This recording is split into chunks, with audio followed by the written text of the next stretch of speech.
Hello and welcome, everyone. I'm Joe, here with me is my co-host Dan, Hello and greetings. and we got through episode 6.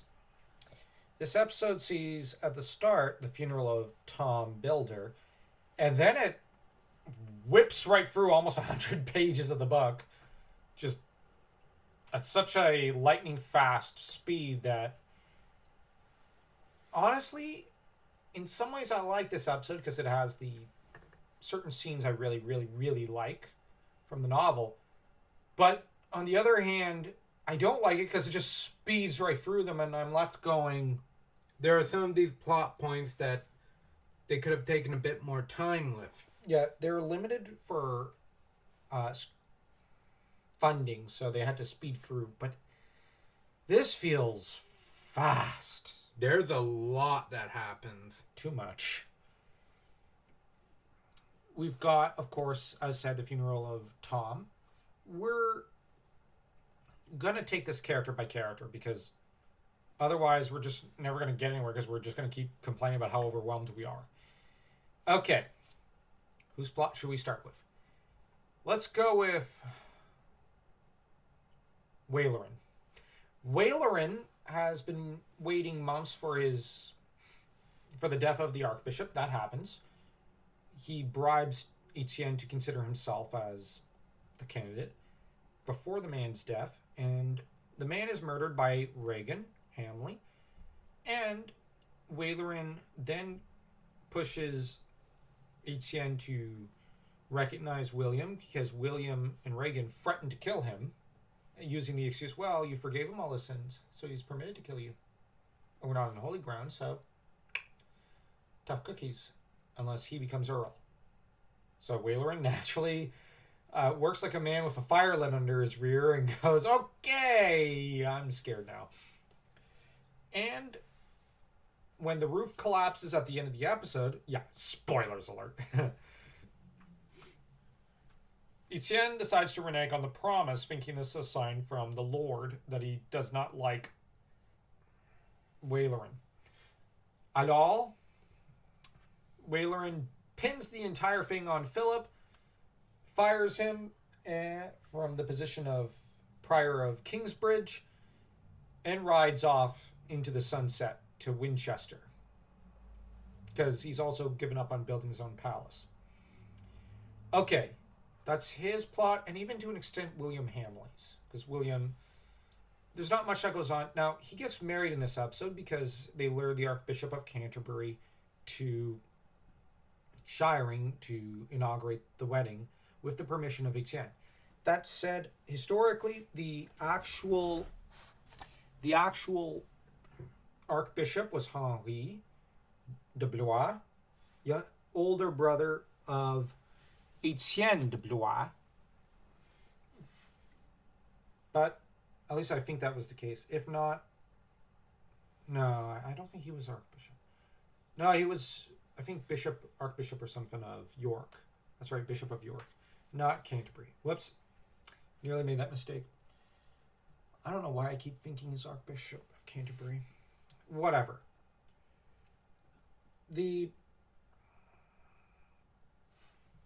No, wait, he was Bishop of Winchester. I keep getting him mixed up. Jeez. It's just, Henri de Blois was such an important figure, but it's almost less important what he was bishop of.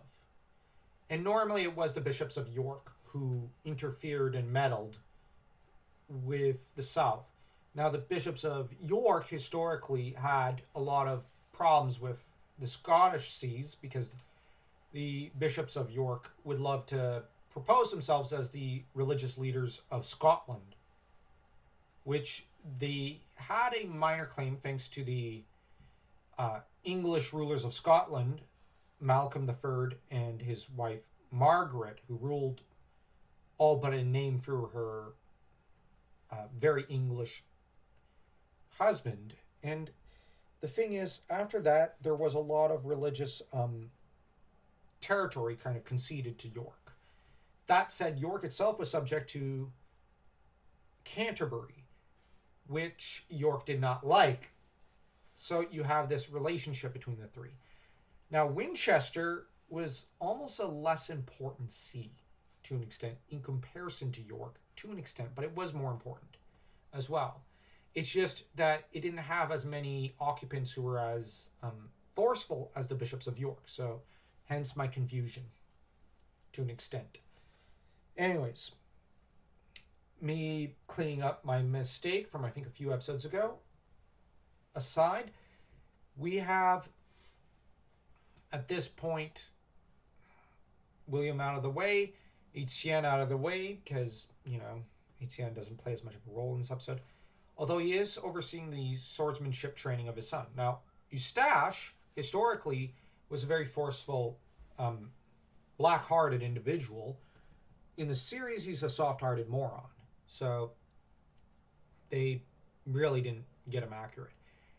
Henri II is a forceful young boy who's aggressively pursuing his own education in swordsmanship, which, yeah, that's accurate. Now, Henri was to pursue a very, very passionate military career by the time he was 14. And he even messed up, and his mercenaries turned on him and deserted him. And Etienne had to come to his rescue at one point, which is pretty funny. And Etienne then paid them off and sent Henri back to Normandy. This, again, with Etienne's counselors horrified, quite reasonably so, because he could have captured the boy, and that would have ended Mathilde's war. But Henri took this as a lesson, and by the time he came back to England, he was the most experienced soldier,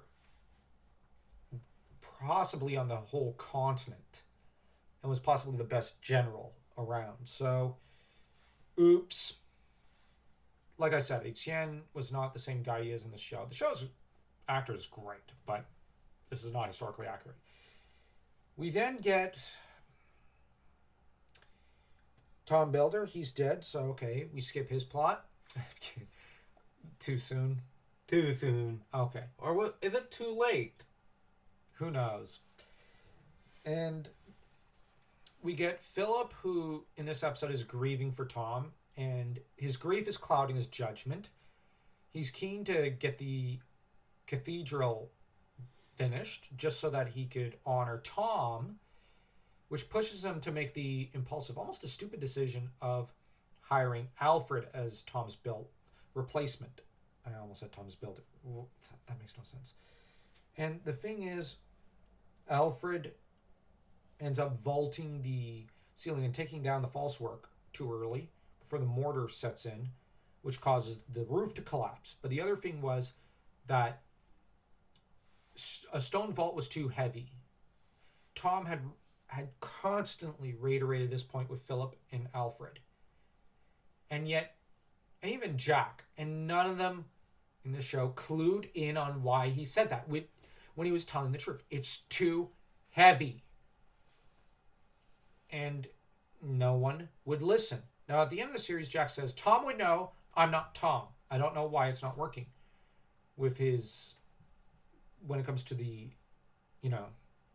ceiling, to the roof. And the thing is, Tom knows it's too heavy, also because Tom knows that because of the way the wind is pushing against the walls and, it's adding to the weight, which is pressing down on the buttresses and pushing to the side of them so that, the roof will cave in. This was a lesson Tom knew very well from observing nature as much as architecture. Jack is not the sort of guy to care about nature. He likes, architecture. But for a boy raised in the woods, he doesn't really give much thought to nature or to the climate. When I say the climate, I mean the wind and the storms and whatnot.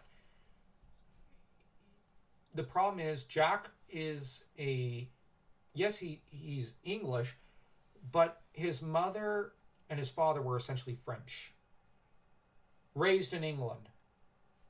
Il va penser comme un Français. He's going to think like a Frenchman in some regards. And France does not have the same sort of storms over and over again or typhoons that a island nation has. And so Jack kind of wandered into a problem of his own making. And so did Alfred. But Alfred should have known, because he's properly English, and he just didn't conceive of that issue.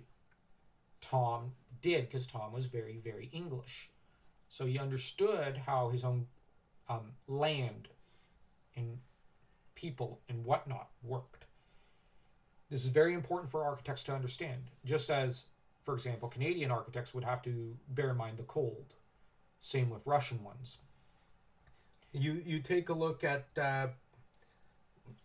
regions like California. Some of the cities, the buildings and skyscrapers are made to withstand the earthquakes.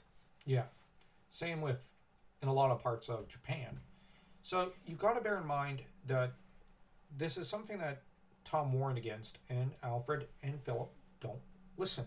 So it causes the ceiling collapse. That said, by that time, Alfred has married Ailiana and has lorded it over very quietly and smugly over Jack, who freaked out when the announcement was made and got locked up, because why not? And Alfred then spent the night partying and drinking with his buddies down at the pub, while Jack visited Ailiana. He had a private party with her. Yeah, so to speak. And by the end of the episode, Alfred disowns her as his wife, curses her name, and curses their marriage because, but he blames Helen for having cursed him, which, whatever, sure. And I actually agree with this show when they actually show that she doesn't really have those powers. It's like, yeah, okay, sure.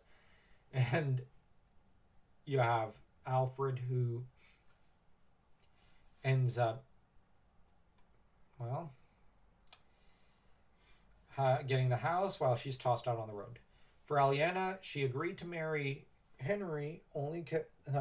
Alfred, only because her brother Richard forced her into it and basically treated her like a lady of the night. Richard really has no respect in this episode for his sister. Not that he ever had respect for her, but the show treats him a lot better than the novel does. The novel, Richard is horrifying. And I actually think that the novel, Richard, is the more... They should have gone with him. Rather than trying to redeem Richard in the last few episodes. They shouldn't have. Just go all out with him. I like him as one of the villains of the story. Anyways, because I think that there's a good message of corruption and power with Richard. Anyways, Richard takes off for the Crusades in the next episode. And in this one, he oversees the marriage of Ailiana and Alfred. Ailiana, the night before her wedding, has that party with Jack and proposes that Jack stick around, because Jack suggests, okay, I'll find work elsewhere in another cathedral and we'll live happily ever after. She rejects this plan and suggests, how about you stay here and I visit you when I want and I'll stay married to Alfred. Yeah, Jack, being a guy, says very reasonably, no. I think... I have some self-respect. I think everyone heard my head shake. Yeah. But the thing is, with this really dumb idea, is that Ailiana is operating with the logic that she really wants Jack, but she can't just forsake her oath. And the trouble is, now, before you judge her too harshly, I'd argue it's Richard's fault. He has twisted her vow to restore the lands of Shiring to their family against her. This is the sort of twisting of a vow that the clergy in the time period might have said, that's a breaking of the vow. Richard just broke the vow. You're absolved. But they might have said that. Some of them might not have. Bear in mind, there are a lot of vows that you can squeeze your way out of. That said, she ends up 8 months later. Yes, we have a time skip that long. Oh my gosh. And she ends up, when the roof collapses, almost buried alive, gives birth due to the shock. and wanders off to find Helen, who's suddenly changed her mind about her. And yeah, Helen changes her mind a few times in this episode. And she wanders off to try to find Jack and Faust. And Jack, meanwhile, arrives in Saint Denis. He's supposed to be in Spain in the novel, but in the show, I guess not. So he's at Saint Denis, because Saint Denis, Notre Dame de Saint Denis is, of course, the greatest cathedral in the world. And yes, I'm French, so of course I think it's the bestest. Think? Okay. Think implies that there's a possibility of doubt. Okay. Je sais que c'est le meilleur. I know it's the best. So, naturally, as it's the greatest, we have Jack, who arrives full of shock and awe at the magnificence of it. There. Have I atoned enough? I suppose for now. Okay, good. And yes, we did basically cry when we heard that it burnt down a few years ago. Gosh, that was terrible. Dear. Yeah. Both as Cathedral lovers and as Frenchmen. And you just have, on the other hand, Martha that's still hiding the ring. And gosh, I wish she was the main heroine of this story. She's still the best female character in the story. I'm not trying to slam the other female characters. Actually, a lot. Hey, credit to Ken Follett. The female characters rock in this story. Most are very intelligent. Oh, they're all great characters. I even like Reagan as a character. Yeah. I actually like her as a villainess. Oh, yeah. Sure, she's impatient. But she's brilliant. She reminds me of Cruella de Vil and Ursula from The Little Mermaid. Yes, she likes to use her intelligence. Well, the thing is, in the story, she doesn't have much looks going for her. And how do I put it? She only has her brains to fall back on because, she's not a man. She's in what is it? 12th century England, for heaven's sake. She has to rely on something, whether it's sensuality or piety or goodness or cunning. And the thing is here, she doesn't have any of these except for one, brains. So she has to use that. And boy howdy does she use it. There's really a well. reason why sometimes she scolds her son. And even Percy for having not been very smart. But at least Percy could think at times. But Percy Hamley did occasionally... Eventually he did get snarky with his wife and son. Because it's like, don't you guys realize how badly this is going? Which is funny. Anyways. Okay, so we've covered the plot with Ailiana. Jack is grieving for Tom because, his last words to Tom weren't exactly nice. And Jack ends up imprisoned after very, very forceful words, depressed, and after Ailiana rejects him and wanders off and goes to Saint Denis, where he discovers, oh wow, Cathedral. And, that said, I don't think we covered Philip, did we? No. Philippe is the most depressed character in this episode. And we see a very tender moment between him and Jonathan, or brother Jonathan. And where he tells the boy basically about heaven and hints at Tom and Agnes. And it is a heart-wrenching scene, as basically you have I think probably an 8-year-old boy or something who's lost his dad. And here's the thing. Because his dad worked at the church, every day Jonathan saw Tom, except for maybe 4 hours of the day. So, he spent more time with Tom than even Johnny Eightpence or Philip. And Philip was very aware. In the novel, Philip knows the truth and fully encourages it. Because he's like, you know what? Let him. He's a doting dad. God brought the two of you back together for a reason. Essentially, that's Philip's idea. At least from what I remember. And Tom, now, he really appreciated that Philip turned a blind eye there.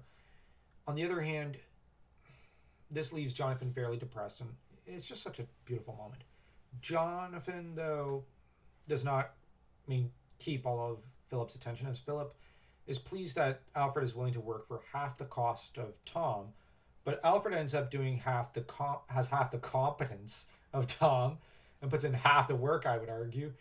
And the ceiling collapses. You're being generous. Yeah. And Philip ends up broken. Cuthbert tries to defend him, and Cuthbert's sister is excommunicated and thrown out on unhallowed ground, which causes, because she died in the ceiling destruction that killed 79 people.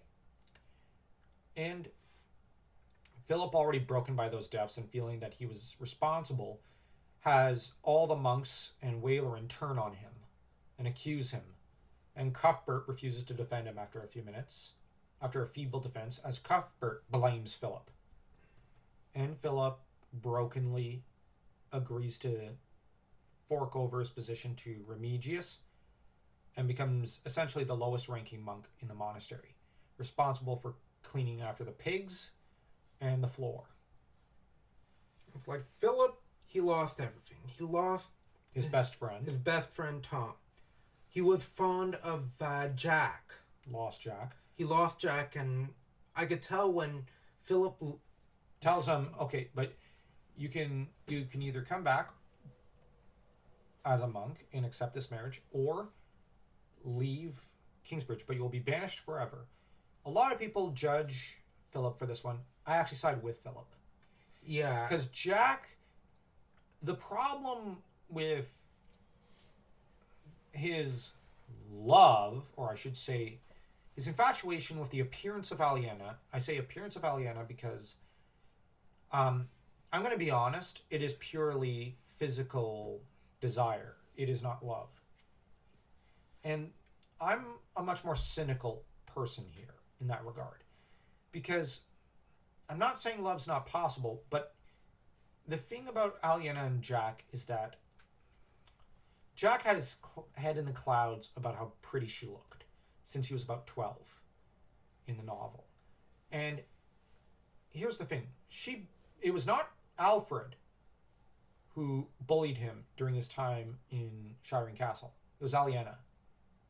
Ailiana humiliated him, insulted his father and his mother at different points, mocked him, made him feel 2 inches tall, and whatnot. And he still was infatuated with her. And the thing is, Ailiana, fundamentally, the problem with her marriage to Jack later is that she lacks respect for Jack.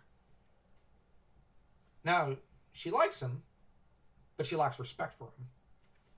And that's the thing. Jack lusts for her, but in the novel, they're almost living apart from each other at one point. They are a couple who never really live together. They've got nothing in common. No, they don't. They have maybe their love for French literature, but with her, it's a passing fad. With him, it's a hobby. So it's not binding enough to keep them together. So in that regard, this pairing was never one that could last, realistically speaking. There is nothing common, and there is a fundamental lack of respect for one another, to a large extent. Which is partly why I actually ship Jack more with Martha. It's because Martha, yes, she's infatuated with Jack, certainly. But here's the thing. Jack and Martha share a passion for cathedrals, for architecture, for French literature, for all the things he has in common with Ailiana, he has even more in common with Martha. But the only thing is, Martha is probably a little, almost plain looking in comparison. Whereas Ailiana is supposed to be a supermodel, essentially. And Jack never gets over liking her for her looks. Realistically, when looks fade, this couple will barely tolerate each other. I'm just being honest. Sorry for being cynical. And he's an architect. She is essentially a merchant. Yeah. Yes, she comes from the nobility. But she never lost those attitudes. So, in that regard, because of their fundamental nature, in her eyes, he'll always be that peasant boy. And in his eyes, she'll always be that goddess. Up until her looks fade, then she stops being a goddess. And if he's not learned to look beyond her appearance by then they don't have a chance. And he never does. So that's where I don't think, in that regard, Pillars of the Earth, by keeping them together, is a fairy tale. It's a fairy story. It's unrealistic. And I'm not saying all marriages must end in divorce or something. No. But this is not a match that could last. It's my point. And hey, you don't have to have everything in common as a couple, but you do need at least one thing, and this couple doesn't have a single thing in common. And that aside, enough griping about the pairing. Well, the pairing was the main plot of this episode. Let's rate this episode. I'm going to say it's a 2. A 2.5 in my case. It's barely mediocre. Yes, there's a lot that is covered. But you have a lot of inciting action that starts the next chapter. I guess. Although they speed through a lot. Wait till you get to our book club podcast, which will be after Jeanne d'Arc. Then we're gonna really get into the nitty and gritty of this story. I can't wait to get to one day having us do a book club podcast of Robert the Bruce. Bruce! Sorry, that was we do have some Scottish ancestors. Bruce. No, you butchered it. Yeah. And if you want to stay tuned for all of our future book club podcasts and whatnot, please do feel free to butcher that like and that subscribe button like Dan just did the Bruce name.